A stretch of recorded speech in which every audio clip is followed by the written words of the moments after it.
بالله من الشيطان الرجيم بسم الله الرحمن الرحيم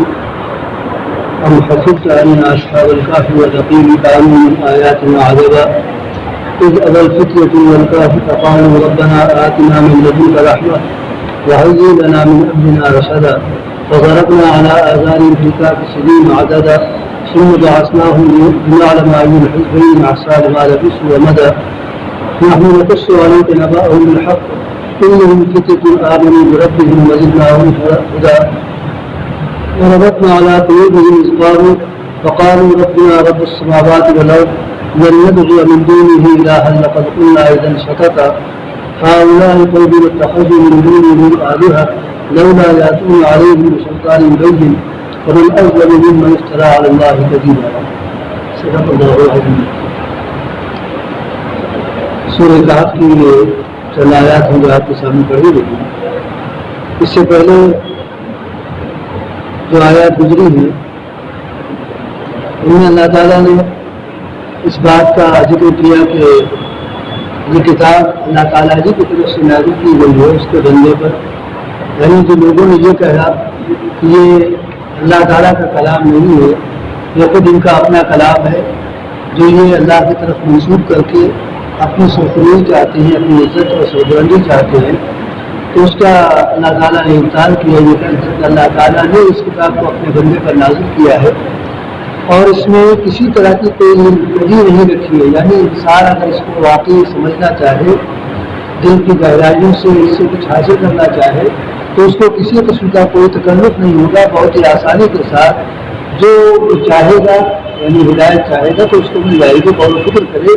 کہ یہ انسان کا کلام ہو سکتا ہے یا نہیں. خود اس پر یہ بات واضح ہو جائے گی کہ یہ انسانی کلام نہیں ہو سکتا، یہ اللہ تعالیٰ ہی کا کلام ہے. اور یہ کتاب اس لیے نازل کی گئی ہے تاکہ ان لوگوں کو جو اللہ پر ایمان نہیں لاتے ہیں، آخرت پر ایمان نہیں لاتے ہیں، ان کو اللہ تعالیٰ کی طرف سے شدید عذاب کا ڈراوا دے دیا جائے، اور جو لوگ ایمان لے آتے ہیں ان کو اس بات میں خوشخبری دے دی جائے کہ اللہ تعالیٰ نے ان کے لیے بہترین ٹھکانہ تیار کر رکھا ہے ان کے نیک اعمال کے نتیجے میں، اور بہترین اس کا صلہ ہے جو اللہ تعالیٰ ان کو عطا فرمائے گا.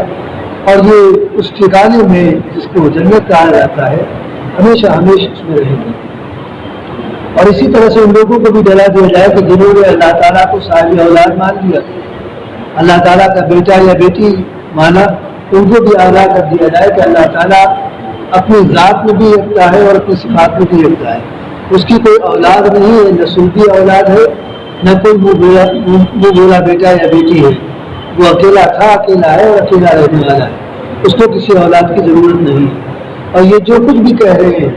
سچائی ہے کہ اس کا ان کے پاس کوئی علم نہیں.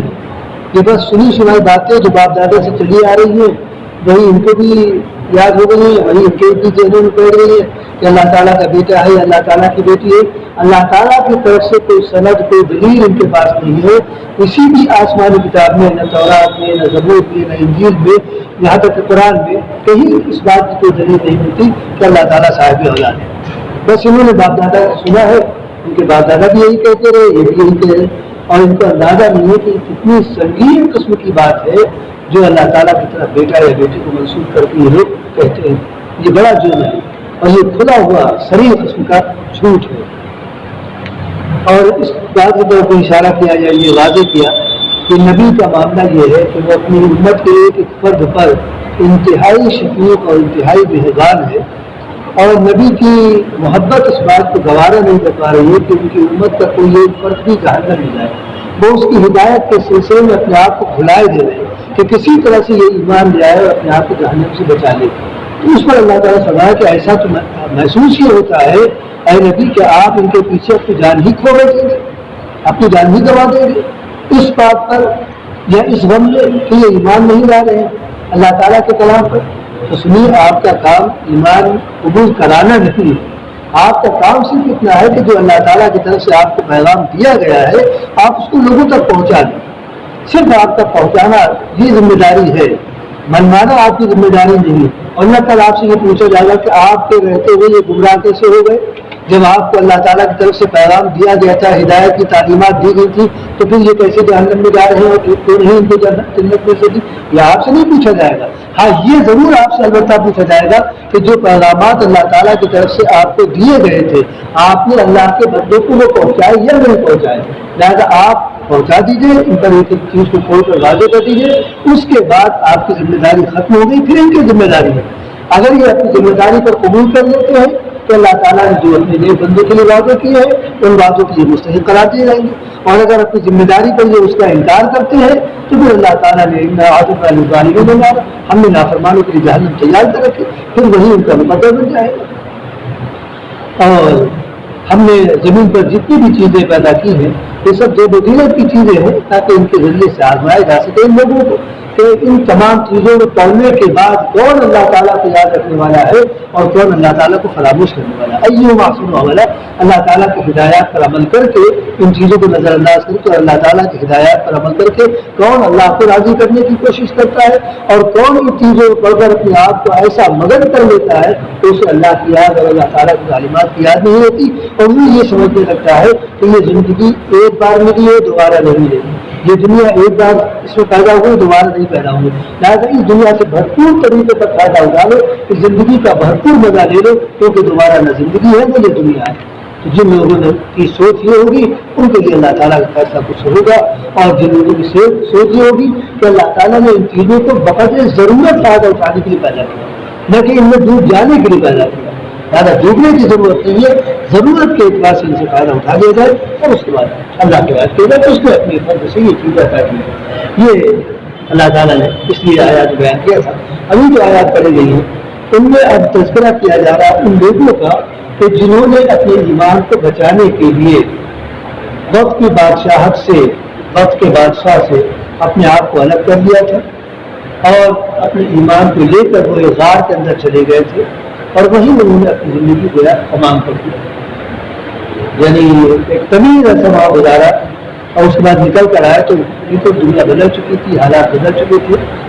یہ صرف انہوں نے اپنے ایمان کی حفاظت کے لیے کیا تھا کیونکہ جو حکومت تھی وہ ایمان مخالف تھی، کافرانہ حکومت تھی، اس سے بچنے کے لیے انہوں نے کیا تھا۔ اور یہ اس لیے یہ قصہ بیان کیا جا رہا ہے کہ نبی کریم صلی اللہ علیہ وسلم کے متعلق کفار مکہ نے ایک وقت بھیجا تھا یہودیوں کے پاس کہ جا کے پوچھو، کیونکہ وہ صاحب کتاب ہیں، آسمانی کتاب ان کے پاس ہے، ان سے جا کے پوچھو کہ کیا کوئی آخری نبی آپ کی کتاب میں اس کا کوئی تذکرہ ملتا ہے کہ کوئی آخری نبی آنے والا ہے؟ ہمارے نئے صاحب جنہوں نے آخری نبی ہونے کا دعویٰ کیا، اگر ان کے پاس اس کا تذکرہ ہے تو بھی یہ آخری نبی ہے، اور اگر اس کا تذکرہ نہیں ہے تو یہ ساتھ نبی ہے۔ چنانچہ وہ وقت گیا اور اس نے یہود کے علماء سے بات کی اور کہا کہ ہم بڑی پریشانی میں مبتلا ہے، آپ سے یہ پوچھنے کے لیے آئے ہیں کہ چونکہ آپ صاحب کتاب ہیں، آسمانی کتاب آپ کے پاس ہے تورات، اس کو آپ لوگ پڑھتے ہیں، تورات ہے، انجیل ہے، بشارت بھی ملے تھے کہ آپ لوگ اس کو پڑھتے ہیں، تو یہ بتائیے کہ آپ کی کتاب میں کوئی ایسا تذکرہ ہے کہ آخری نبی آئے گا اور فلاں اس کی تعلیمات ہوں گی اور اس انداز سے اس کے ماننے والے ہوں گے، کچھ اس طرح کا تذکرہ ہے آپ کی کتاب میں؟ تو انہوں نے بجائے اس کے اعتراض کرتے کہ ہاں ہماری کتابوں کی اس طرح کا تذکرہ ہے، اللہ تعالیٰ نے ان کی کتابوں میں باقاعدہ اس کا ذکر کیا ہے کہ آخری نبی آئیں گے اور کس جگہ پر آئیں گے، کیا حالات ہوں گے، یہ ساری چیزیں بیان کی۔ یہاں تک کہ حضرت عیسیٰ علیہ السلام نے نام دے کر بیان کیا تھا، انی مبشرا برسول یاتی من بعد اسمہ احمد، میں اپنے بعد آنے والے رسول کے تم کو بشارت دیتا ہوں جس کا نام احمد ہوگا۔ آتا ہے قرآن میں سورہ صف موجود ہے اس بارے میں۔ موسیٰ علیہ السلام نے بھی اسی طرح سے ہر نبی نے آخری نبی کے سلسلے میں اپنی امت سے عہد و پیمان لیا کہ اگر تمہاری زندگی میں آخری نبی آ جائیں تو تم ان پر ایمان لاؤ گے اور ان کی مدد کرو گے، اگر وہ کفار سے جنگ کرتے ہیں تو ان کا بھرپور طریقے پر ساتھ دو گے، اس پر تم وعدہ کرتے ہو ہم سے یا نہیں؟ ہر نبی نے اپنی امت سے اس بات کا پیغام دیا اور امتوں نے وعدہ کیا، یہاں تک کہ موسیٰ علیہ السلام نے اپنی قوم سے وعدہ لیا، قوم نے وعدہ کیا، حضرت عیسیٰ علیہ السلام نے اپنی قوم سے وعدہ لیا، قوم نے وعدہ کیا، لیکن جب وہ آخری نبی آ گیا فلما جاءہم ما عرفوا کفروا بہ، جب وہ آخری نبی آ گئے تو انہوں نے پہچاننے سے انکار کر دیا۔ حالانکہ قرآن خود کہتا ہے کہ الذین یعرفونہ کما یعرفون ابناءہم، یہ اچھی طرح پہچانتے ہیں اور اس طرح سے پہچانتے ہیں جیسے کوئی شخص اپنی اولاد کو پہچانتا ہے۔ 100 بچے 200 بچے 400 بچے ہیں، ان میں آپ اپنے بچے کا ہی ہاتھ پکڑ کر اس کو لے کر آتے ہیں، کسی اور بچے کو ہاتھ پکڑ کر نہیں جاتے اپنے گھر کہ یہ میرا بچہ ہے. اپنے بچے کو جس طرح سے آپ پہچانتے ہیں اسی طرح سے یہود النصارہ نبی کریم صلی اللہ علیہ وسلم پہچانتے تھے، کیونکہ ان کی کتابوں میں تمام تعلیمات اور یعنی تمام نشانیاں لکھی ہوئی تھی. اس کے باوجود انہوں نے انکار کر دیا تھا صرف تعصب کی بنیاد پر، نسل پرستی کی بنیاد پر کہ ہماری نسل میں جو ہے، صرف اتنی سی بات کہ ہماری نسل میں جو ہے یہ بنی اسحاق میں نہیں ہے، بنی اسماعیل میں، لہٰذا ہم ان کو نہیں مانیں گے، یہ ہمارے پیغمبر نہیں ہے. تو یہ معاملہ ہے. بہرحال تو رسول اللہ صلی اللہ علیہ وسلم کے متعلق جو وقت گیا تھا اس نے سوال کیا، تو یہودیوں نے بجائے اس کے واضح طور پر جواب دیتے کہ ہاں اس طرح کا تذکرہ ہے، انہوں نے کہا کہ بھائی جاؤ 3 سوال لے کر جاؤ اور ان 3 سوالوں کے جواب ان سے مانگو. اگر وہ 3 سوالوں میں سے 2 کے جواب دے دے تو وہ نبی ہے، 1 کا جواب نہیں دیں گے، اور اگر 2 کا جواب نہیں دیتے ہیں تو نبی نہیں ہے، اور اگر 3 سوالوں کا جواب دے دیتے ہیں تو بھی نبی ہے. وہ تو اس میں 1 سوال ایسا ہے جس کا جواب نہیں مل پاتا. خیر وہ لوگ آئے، انہوں نے کہا بتایا آپ کو کون سا، چنانچہ لوگ پہنچے اور کہا کہ بھائی آپ 3 سوالوں کا جواب دے دیجیے، اگر آپ جواب دیتے ہیں تو ہم آپ کو نبی مان لیں. اس میں ایک سوال یہ تھا کہ وہ کون شخص ہے کہ جس نے مشرق و مغرب کی سیر کی، پوری دنیا کی سیر کی، وہ کون شخص تھا. دوسرا سوال یہ کہ وہ کون لوگ تھے جنہوں نے غار میں پناہ لی تھی. اور تیسرا سوال یہ تھا کہ نور کے متعلق آپ کا کیا نظریہ ہے، کیا خیال ہے. تو 3 سوال نبی نے فرمایا کہ شکل جواب دیں گے، کیونکہ اس طرح کے سلسلے اس طرح کی کوئی بات اللہ تعالیٰ کی طرف سے بتائی نہیں گئی تھی. اب اتفاق سے آپ نے یہ کہہ دیا کل دیں گے جواب، اور آپ کو یہ یقین تھا کہ وہی آئے گی، اللہ تعالیٰ کی طرف سے رہنمائی کی جائے گی، بتا دیں گے. وہ 1 دن 2 دن 3 دن 4 دن آ رہا تو 15 دن گزر گئے، کوئی وہی نہیں کہہ. اب اس میں ہندوؤں کو موقع ملا کہ دیکھیے نبی بن گئے کہ نبی کہہ رہے تھے اپنے آپ کو جواب نہیں دے پا رہے، اس کا مطلب یہ کہ یہ نبی نہیں ہے. 15 دن کے بعد جبریل امین تشریف لاتے ہیں اور اس صورت کو مکمل طور پر سنائے. اور یہ وہ صورت ہے کہ جس کے دلوں میں 70,000 فرشتے ساتھ آئے، ایسی عظیم قسم کی صورت ہے، اتنی اہم. اس میں 2 سوالوں کا جواب دیا گیا، ایک ان نوجوانوں کا جو غار میں پناہ جنہوں نے لی تھی، اور اس شخص کا جس نے مشرق و مغرب کی سیر کی تھی یعنی ذوالقرنین. اور روح کے متعلق سوال اجمالی انداز میں اس کا جواب دیا گیا کہ من امر ربی، یہ میرے رب کا حکم ہے، بس اس کی تفصیل کیا ہے یہ نہیں بتائی جائے. یہ اس طرح سے جواب دیا گیا، پھر بھی انہوں نے نہیں مانا. بہرحال اللہ تعالیٰ فرماتا ام حسبت ان اصحاب الکہف والرقیم کانوا من آیاتنا عجبا، کیا آپ اس بات کا گمان کرتے ہیں کہ آپ کو اس بات کا خیال ہوتا ہے کہ جو کہف والے تھے، غار والے تھے، والرقیم اور کھو والے تھے، وہ ہماری نشانی میں سے ایک عجیب قسم کی نشانی تھی. وہ جو ہماری نشانی تھی، ہمارا کرشمہ تھا، ایک عجیب و غریب قسم کا کرشمہ تھا. کیا آپ یہ خیال کرتے ہیں یا نہیں؟ یعنی آپ یہ بات مانتے ہیں یا نہیں کہ وہ ہماری قدرت کی عجیب نشانی تھی. اصحاب کہف کہتے ہیں اس غار کو جو بڑا ہو عربی میں، اور چھوٹے غار کو غار ہی کہتے ہیں. اور رقیم اس کو بھی غار کے معنی میں بھی بعض لوگوں نے دیا ہے، اور بعض لوگوں نے یہ کہا کہ جس غار میں یہ نوجوان گئے تھے، داخل ہوئے تھے اپنے ایمان کو بچا کر، اس غار کے نیچے یعنی اس پہاڑ کے نیچے جو وادی ہے اس وادی کا نام رقیم ہے. اور بعض لوگ یہ کہتے ہیں کہ اس پہاڑ کا ہی نام رقیم ہے.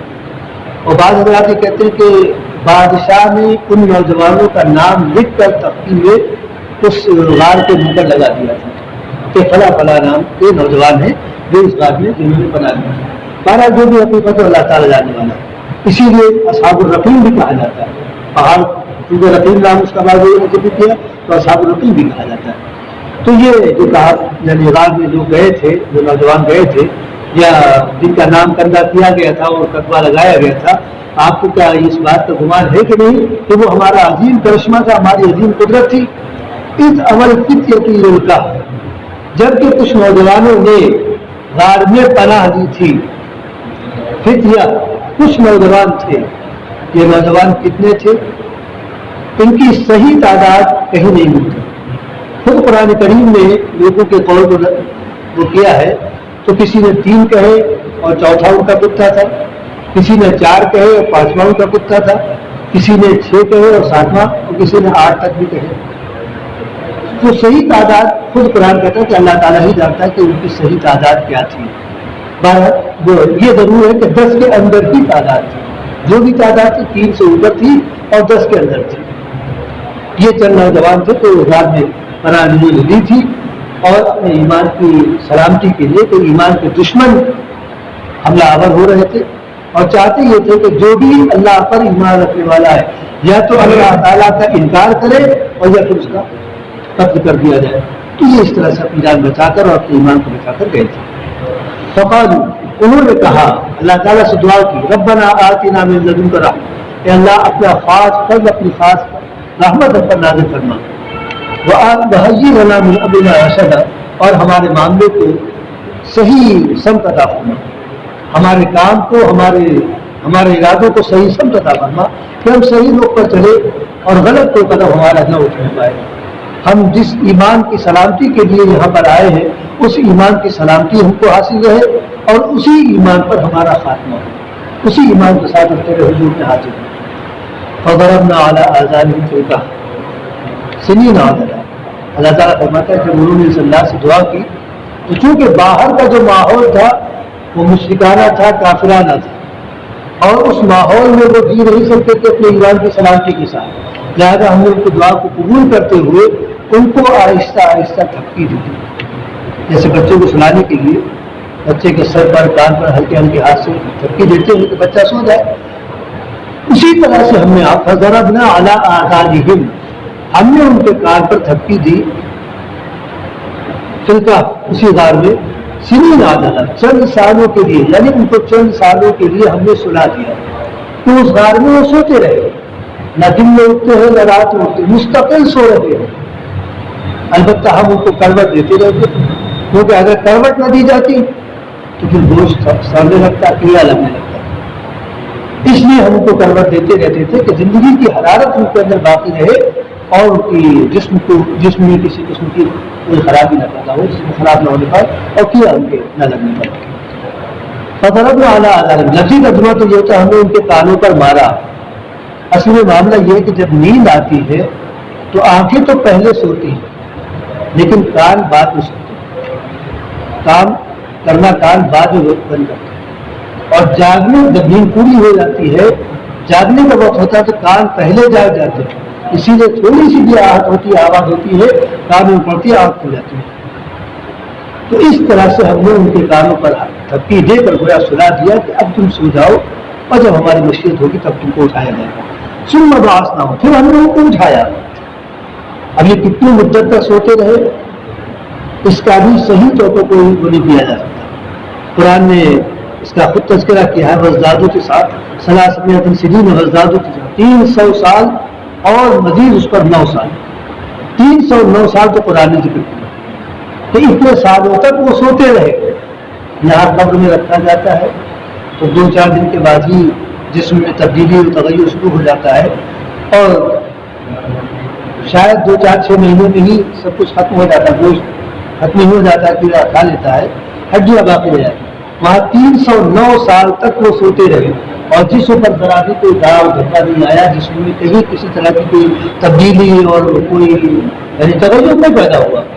یہ اللہ تعالیٰ کی قدرت، لیٹے وہ زمین نہیں پر تھے، کسی اور چیز پر نہیں لیٹے تھے، اور پھر کسی اور چیز پر بھی اگر لیٹ جاتے تو بھی بہرحال اس کا اثر ضرور پڑتا جسم پر، مستقل لیٹے رہنے کی وجہ سے۔ کوئی بیمار ہوتا ہے بستر پر مستقل پڑا رہتا ہے تو آپ نے دیکھا ہی ہوگا کہ بیڈ سول ہو جاتے ہیں، اس کے زخم پیدا ہو جاتے ہیں پیٹھ میں، لیکن وہاں وہ مستقل 309 سال تک لیٹے رہے اور اس طرح کی کوئی کیفیت ان کے جسم کے اندر نہیں پیدا ہوا۔ یہ اللہ تعالیٰ تھا کہ ان کو کروٹیں دے رہا تھا، ان کی حالت کو تبدیل کر رہا تھا تاکہ وہ سلامتی کے ساتھ رہ سکے۔ ثم بعثناہم، پھر ہم نے ان کو اٹھا دیا، جب ہماری مشیت ہوئی، باہر کا ماحول سازگار ہو گیا اور ان کے ایمان کو وہ خطرہ باقی نہیں رہا جو پہلے تھا غار میں جانے کے وقت میں، تو ہم نے اس وقت ان کو اٹھا دیا۔ لنعلم ای الحزبین احصیٰ، تاکہ ہم یہ تو جان سکیں کہ دونوں جماعتوں میں سے کون زیادہ شمار کرنے والا ہے۔ پہلی جماعت زیادہ گنتی کرنے والی ہے تو یہ اتنے سال رہے، یا بعد والی جماعت گنتی کرنے والی تو اتنے سال بعد میں رہے، ہم یہ جان سکیں۔ حالانکہ اللہ تعالیٰ کو تو سبھی معلوم، لیکن فی عام جس کو ہم کہتے ہیں مان لینا جان لینا، وہ اللہ تعالیٰ چاہتا تھا کہ لوگ بھی اس بات کے قائل ہوں، جس بات کو لوگ خود اعتراف کریں اس بات کو اللہ تعالیٰ جاننے کے لیے کس طرح کی یعنی وہ کرتا ہے بنا علم حسب ناسا بنا علم صحبت کہ وہ کتنی مدت تک وہاں پر خیال کسی رہے یا روزگار میں رہے، یہ ہم جان لیں کہ لوگ کیا دن کی شمار کرتے ہیں، کتنے سالوں کا ذکر کرتے ہیں، تو کون کتنی اس کی مدت بیان کرتا ہے، یہ ہم جاننا چاہتے ہیں۔ نحن نقص علیک نبأهم بالحق، اے نبی ہم آپ پر ان کے قصے کو بیان کر رہے ہیں۔ انہوں نے سوال کیا ہے کہ غار والوں کا اور چند نوجوانوں کا کیا قصہ ہے جو غار میں چلے گئے تھے، کیوں گئے تھے، کس وجہ سے گئے تھے، اور کتنی مدت تک وہ وہاں پر رہے اور ان کے ساتھ کیا معاملات پیش آئے، ہم بتاتے ہیں آپ کو، اور ایک ایک بات حق کے ساتھ بتائیں گے۔ کوئی سنی سنائی بات ہماری نہیں ہے، یا صرف اندازے والی بات نہیں ہے۔ اندازے والی بات وہ بھی غلط ہو سکتی ہے اور سنی سنائی بات بھی غلط ہو سکتی ہے کہ روایت کرنے والا، بیان کرنے والا کچھ آگے پیچھے کر دے، کچھ غلط بیانی کر دے، یا اندازے سے جو بات کہی جا رہی ہو سکتا ہے تو ضروری نہیں کہ ہمارا اندازہ صحیح ہو، ہمارا اندازہ غلط بھی تو ہو سکتا ہے۔ تو ہم اندازے سے بات نہیں کر رہے ہیں یا سنی سنائی بات نہیں کر رہے، ہم اپنے علم اور اپنے یقین کی اس سے بات کر رہے ہیں۔ نحن نقص علیک نبأهم بالحق، ہم اے نبی آپ پر ان کے حالات کو یا ان کے واقعات کو بیان کر رہے ہیں بالکل سچائی کے ساتھ، جس میں ذرا بھی کوئی تھوڑ نہیں پایا جا رہا ہے۔ انہم فتیۃ آمنوا بربہم، اب سنیے وہ قصہ کہ وہ چند نوجوان تھے جو اپنے رب پر ایمان لائے تھے، اپنے پیدا کرنے والے اور اپنے پالنہار پر ایمان لائے تھے،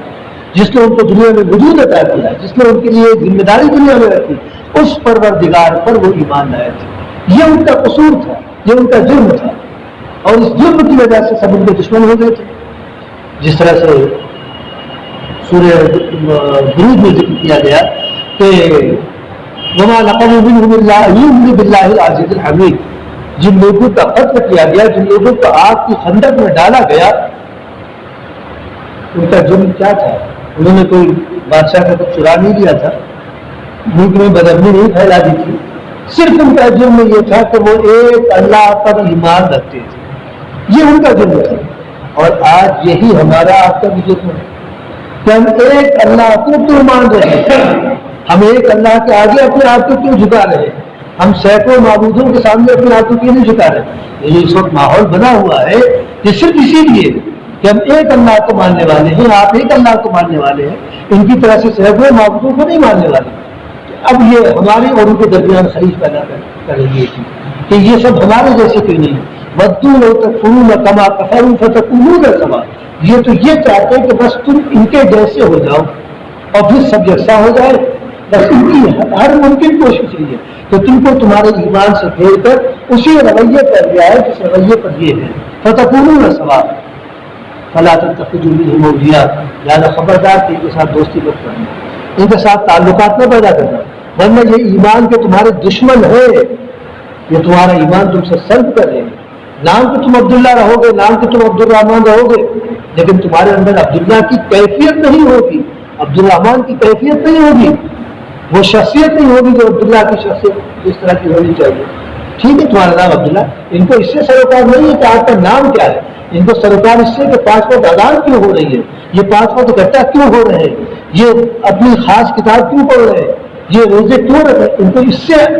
تکلیف ہے، ان کو ہمارے ناموں سے کوئی تکلیف نہیں، ہماری نسل سے کوئی تکلیف نہیں، صرف ہمارے عمل سے تکلیف ہے جو اللہ تعالیٰ کی طرف سے ہمارے آپ کے لیے لازم کیا گیا۔ ان لوگوں کی تو وہی کیفیت اس وقت بھی تھی، وہی حالات اس وقت بھی تھے۔ ان لوگوں کی تو آمنوا بربہم، وہ چند نوجوان تھے جو اپنے رب پر ایمان رکھتے تھے، اپنے رب پر ایمان لائے تھے۔ وزدناہم ہدی، کیونکہ اپنے ایمان کی حفاظت کے لیے انہوں نے اپنا گھر بار چھوڑ دیا تھا، انہوں نے اپنا سب کچھ چھوڑ دیا تھا، ہر چیز کو قربان کر دیا تھا، یہاں تک کہ بظاہر اپنی جانوں کو خطرے میں ڈال دیا۔